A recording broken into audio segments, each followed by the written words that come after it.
반갑습니다. 붓다의 복과 지혜입니다. 불법의 가르침 속에서 정법과 상법, 그리고 말법의 순환을 이해하고 미륵보살께서 이 땅에 다시 오셔서 중생을 구제하실 그날을 기다리는 것은 곧 희망의 불교를 실천하는 것입니다. 도안 스님의 미륵 사상이 전하는 참된 깨달음처럼 우리 모두가 스스로의 힘과 자비로운 실천을 통해 말세의 어둠을 밝히고 정법의 시대를 다시 열어갈 수 있기를 발언합니다. 부처님의 가르침이 늘 함께 하시길 바라며 모든 중생이 행복과 평안을 누리기를 기원합니다. 자, 그럼 미륵불은 늘 난세를 구제하는 그런 훌륭한 성인이다. 옛날 어느 깊은 산속에 가난하지만 성실한 나무꾼이 살고 있었다. 그는 매일 아침 일찍 산에 올라가 땀을 흘리며 나무를 했지만 삶은 여전히 궁핍했다. 어느 날 나무를 하던 중 이상한 빛이 서린 바위를 발견했다. 호기심이 생긴 그는 바위에 다가가 조심스레 손을 얹었다. 그러자 따뜻한 기운이 느껴지며 마음이 맑아지는 듯했다. 그날 밤 꿈속에서 한 노승이 나타나 말했다. 그대는 힘겨운 세상을 살아가고 있지만 끝없는 어둠 속에서도 희망을 품고 있구나. 미륵보살께서는 말세의 중생을 구제하시기 위해 도솔천에서 수행 중이시다. 그러나 그대가 남을 돕고 자비를 실천한다면 미륵보살의 자비는 지금 이 순간에도 그대와 함께할 것이다. 꿈에서 깨어난 나무꾼은 깊이 깨달았다. 그는 이후로 나무를 할 때마다 마을의 가난한 이들에게 나무찜을 나누어 주었다. 눈앞의 어려움에만 집착하지 않고 자비를 실천하며 살아가기로 결심한 것이다. 신기하게도 그의 삶은 점점 풍요로워졌고 마음은 날마다 더욱 평온해졌다. 사람들은 그를 미륵의 사람이라 불렀다. 그의 나눔과 선행 덕분에 마을에는 어려움을 함께 극복하는 따뜻한 정이 넘쳤고 모두가 희망을 갖게 되었다. 중국 통진 시대 불법이 점차 쇠퇴해가고 전란과 기근으로 백성들이 고통받던 시절이 있었다. 사람들은 절망 속에서 희망을 찾기 어려웠고 세상의 혼란을 보며 부처님의 가르침이 사라져가는 것이 아닌가 걱정했다. 이때 한 노스님이 남쪽 지방으로 가는 길목에서 가난한 마을을 지나게 되었다. 그 스님이 바로 도안 스님이었다. 그는 마을 사람들에게 따뜻한 미소를 지으며 물었다. 그대들은 삶이 괴롭다고 하지만 어째서 희망을 찾지 않는가? 마을 사람들은 탄식하며 대답했다. 스님, 세상은 점점 더 어두워지고 있습니다. 부처님의 가르침도 점차 사라지고 사람들의 마음은 탐욕과 두려움으로 가득 차 있습니다. 이 말세 속에서 우리는 어떻게 살아야 합니까? 도안 스님은 조용히 앉아 손가락으로 땅에 한 글자를 그렸다. 그것은 미륵이라는 글자였다. 미륵보살께서는 지금 도솔천에서 중생을 구제할 준비를 하고 계십니다. 말법의 시대가 와도 희망은 사라지지 않습니다. 미륵보살께서 오시면 이 세상은 다시 정법의 시대로 돌아갈 것입니다. 그러나 그날을 기다리기만 해서는 안 됩니다. 우리 스스로가 미륵보살의 가르침을 따라 살아야 합니다. 도안 스님의 가르침은 마을 사람들의 마음에 깊이 스며들었다. 이후 그는 제자들에게도 미륵 사상을 전하며 미륵의 세상은 먼 미래의 약속이 아니라 우리가 지금 이 자리에서 만들어가야 할 길이라고 강조했다. 이러한 가르침은 그의 제자들인 해원과 단입 스님에게 이어졌다. 해원 스님은 동진 시대의 대표적인 고승으로 백성들에게 미륵보살의 자비를 전하며 신앙을 널리 퍼뜨렸다. 그는 백성들이 불법을 통해 깨달음을 얻고 스스로 미륵의 세상을 만들어 갈 수 있도록 해야 한다고 가르쳤다. 한편 단입 스님 역시 미륵 신앙을 더욱 깊이 연구하여 남조 불교의 중심 사상으로 자리 잡게 하였다. 그는 여러 왕들과 교류하며 미륵 신앙을 정치적으로도 활용할 수 있는 방안을 고민했다. 결국 미륵 신앙은 단순한 미래의 희망이 아니라 지금 이 순간 우리가 실천할 수 있는 진리로 자리 잡게 되었다. 이후 미륵 사상은 남조 불교의 중요한 흐름이 되었고 많은 백성들이 희망을 가지고 수행을 이어갔다. 도안 스님이 강조했던 것은 단순한 기다림이 아니었다. 우리 안에 이미 미륵이 있으며 지금 이 자리에서 자비와 지혜를 실천할 때 미륵보살께서 도래하는 것이다. 미륵의 세상은 먼 미래에 오는 것이 아니라 우리가 자비를 실천할 때 이미 시작된다. 고통 속에서도 희망을 잃지 마라. 미륵보살의 자비는 언제나 중생과 함께한다. 말세라 한탄하지 말고 정법을 실천하라. 그대의 실천이 곧 미륵의 도래이다. 미륵을 기다리는 자가 아니라 미륵의 가르침을 행하는 자가 되라. 지금 이 순간에도 미륵보살께서는 우리의 수행을 지켜보고 계신다. 탐욕과 어둠을 버리고 자비를 행하면 그곳이 곧 미륵의 정토이다. 불법은 사라지지 않는다. 그것을 따르는 이들이 있을 때마다 다시 피어난다. 미륵신앙은 기다림이 아니라 스스로 빛이 되어 어둠을 밝히는 것이다. 도안 스님이 가르치신 대로 미륵의 길은 실천 속에서 열린다. 말법이라 해도 두려워하지 마라. 미륵보살은 언제나 정법으로 되돌릴 힘을 지니셨다. 진정한 왕은 미륵을 찬탄하는 자가 아니라 미륵처럼 중생을 구제하는 자이다. 회원과 단입 스님이 미륵의 뜻을 널리 펼친 것은 오직 중생을 위한 연민에서 비롯되었다. 미륵의 가르침은 멀리 있지 않다. 그대가 베푸는 작은 선행이 곧 미륵의 가피이다. 말세가 찾아오면 절망할 것이 아니라 더욱더 미륵을 떠올리며 수행해야 한다. 모든 중생의 가슴 속에는 이미 미륵이 깃들어 있다. 그것을 깨닫는 순간 정법의 시대가 시작된다. 아득한 옛날 한 왕국이 있었다. 그곳은 한때 불법이 번성했던 땅이었으나 세월이 흐르면서 점차 법이 퇴색하고 사람들의 마음이 거칠어지기 시작했다. 처음에는 모두가 부처님의 가르침을 지키며 살아갔으나 점차 욕망과 다툼이 늘어나고 참된 수행자는 줄어들었다. 이 나라에 사는 한 노승이 있었다.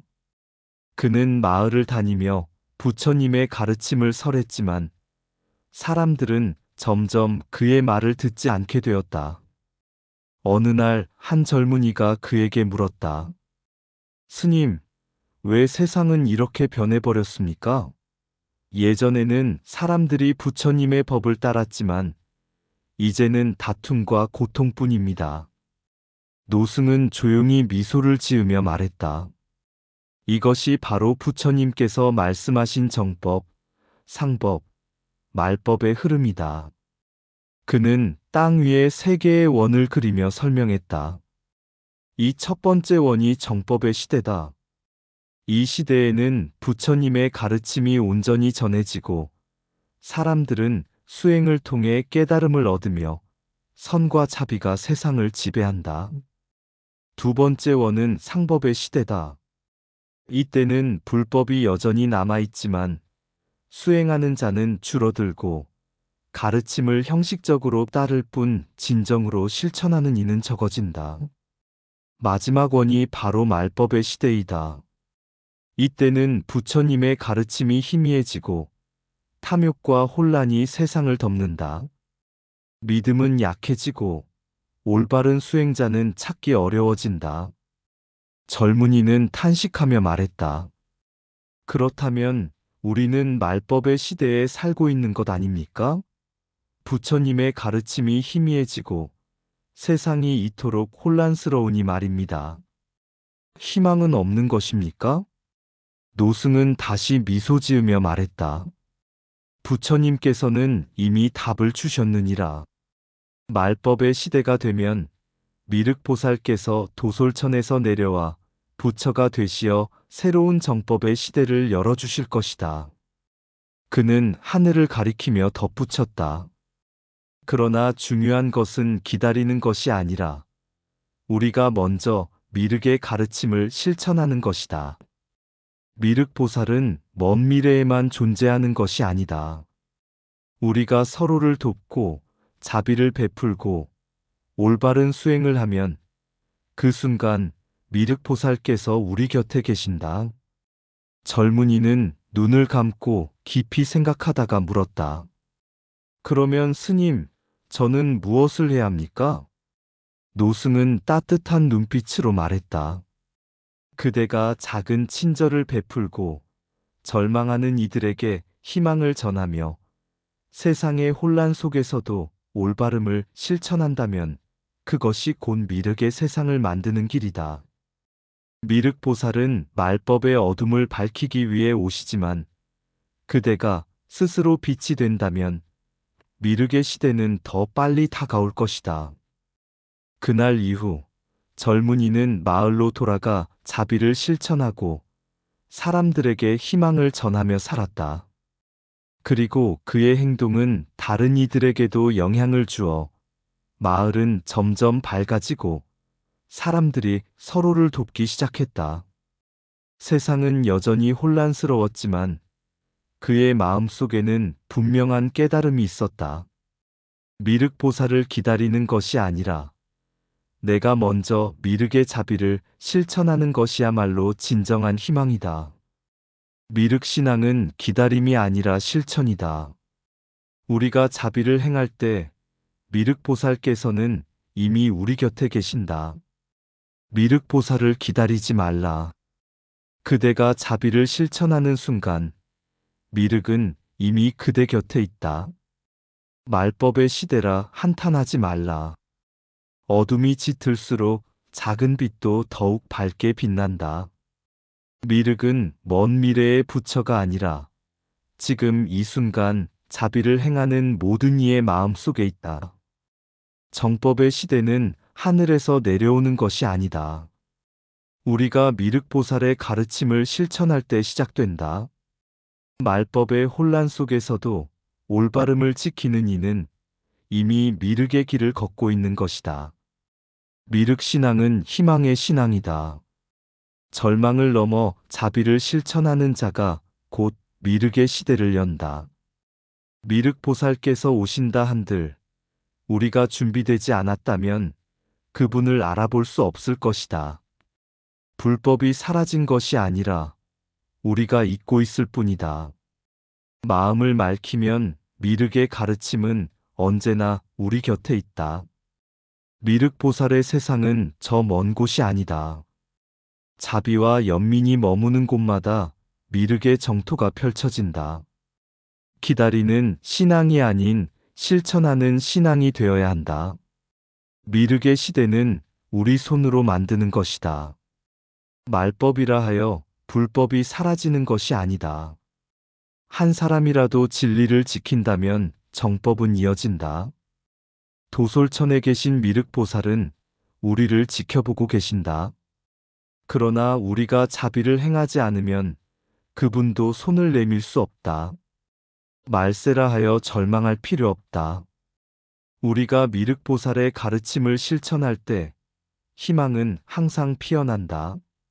미륵보살을 기다리는 자가 되지 말라. 미륵보살처럼 살아가는 자가 되라.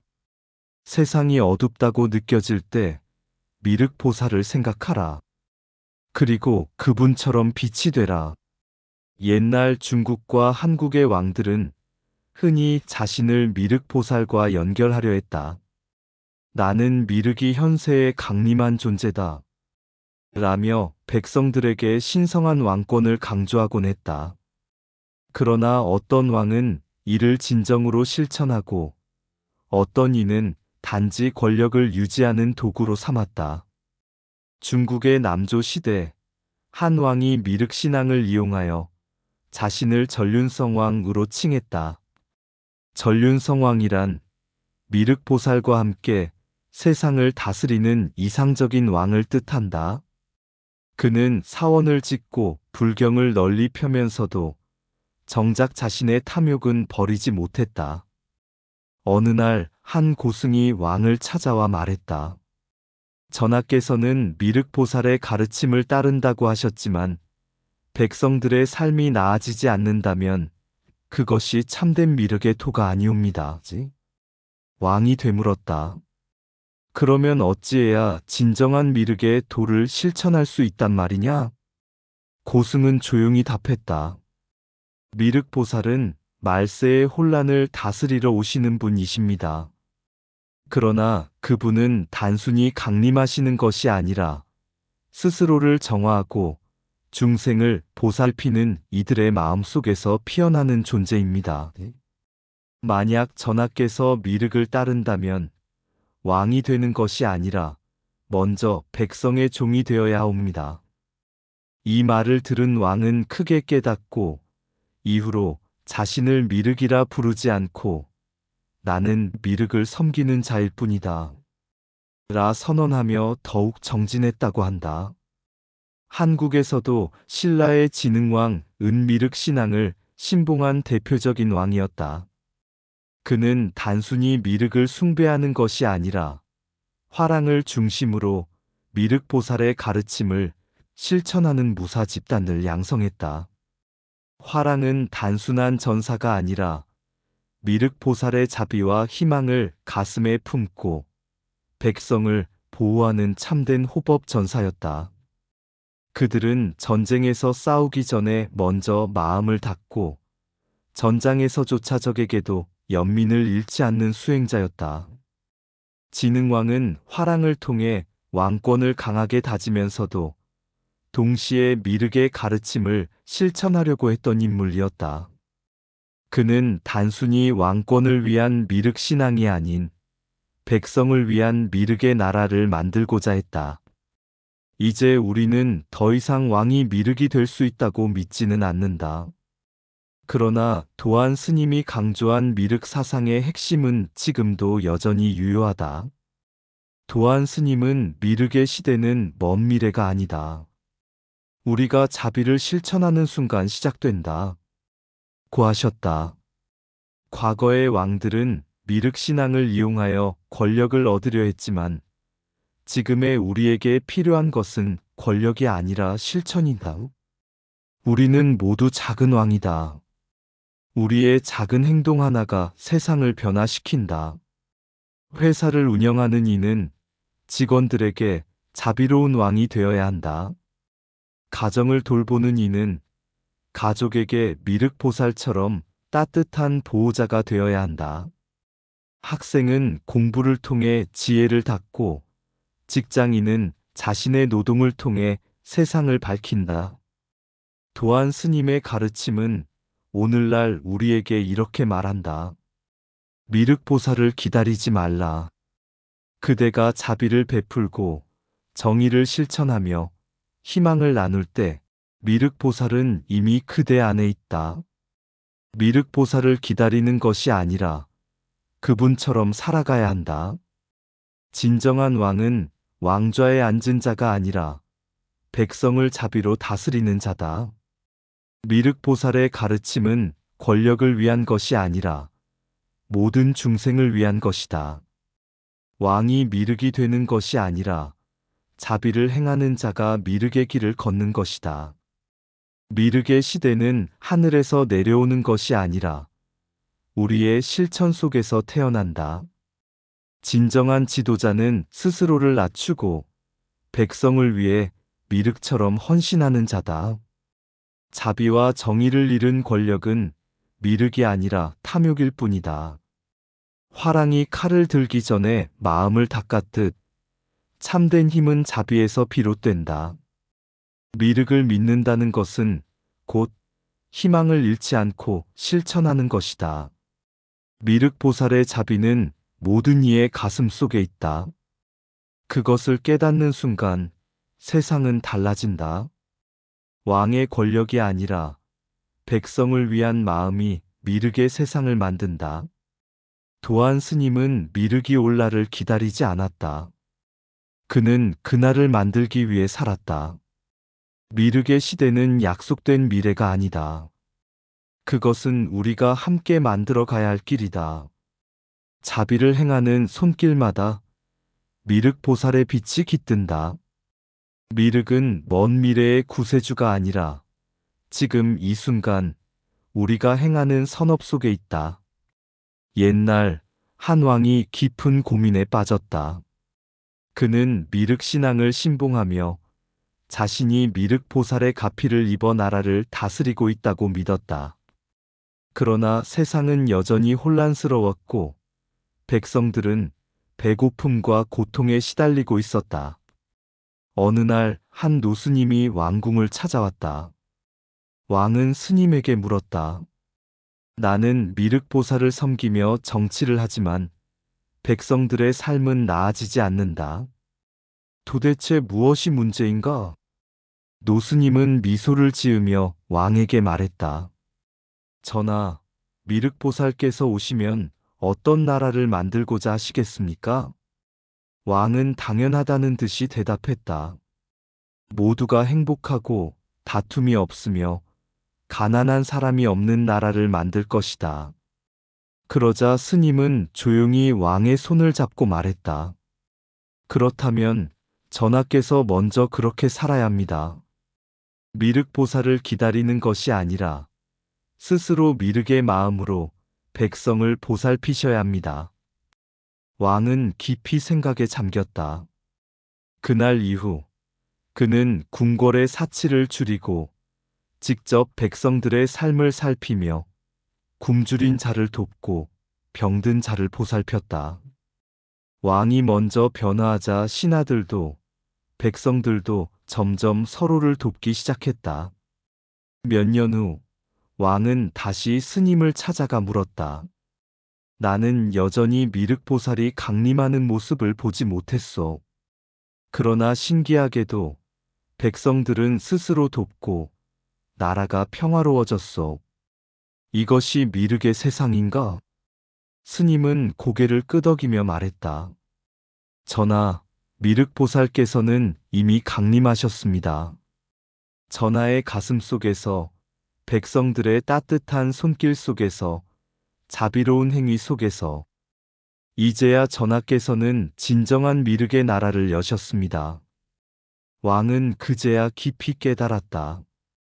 미륵 보살은 하늘에서 내려오는 존재가 아니라 우리 안에서 피어나는 자비와 실천을 통해 이 세상에 강림하는 존재라는 것을. 미륵 신앙은 기다리는 것이 아니다. 우리가 자비를 행할 때 미륵 보살은 이미 우리 곁에 있다. 진정한 왕은 백성을 다스리는 자가 아니라 백성을 위해 헌신하는 자다. 미륵의 나라는 먼 미래에 오는 것이 아니라 우리가 함께 만들어 가야 할 세상이다. 미륵의 빛이 오리라. 말세의 어둠이 짙어질 때 거룩한 빛이 세상을 감싸리라. 도솔천 깊은 곳에서 피어난 자비, 미륵 보살이 오시리라. 정법의 등불이 타오르던 시절, 진리가 강물처럼 흐르더니 상법이 와서 바람에 흔들리고 말법에 이르러 어둠이 내렸도다. 그러나 끝이 아님을 알지어다. 미륵의 서원이 남아있으니 절망의 밤이 깊어질수록 희망의 여명이 밝아오리라. 고통의 땅에 자비를 심고 중생의 마음에 법을 새기리니 미륵이 오심의 따스한 손길로 우리를 다시 정법의 길로 이끄시리라. 그러니 믿고 나아가리라. 우리의 염원이 모여 이 난세를 밝히는 등불이 되리라. 미륵의 시대가 오리라. 이상 붓다의 복과 지혜였습니다. 오늘도 복지구족한 날 되세요. 구독과 좋아요는 붓다의 복과 지혜를 밝히는 큰 자비의 등불이 됩니다.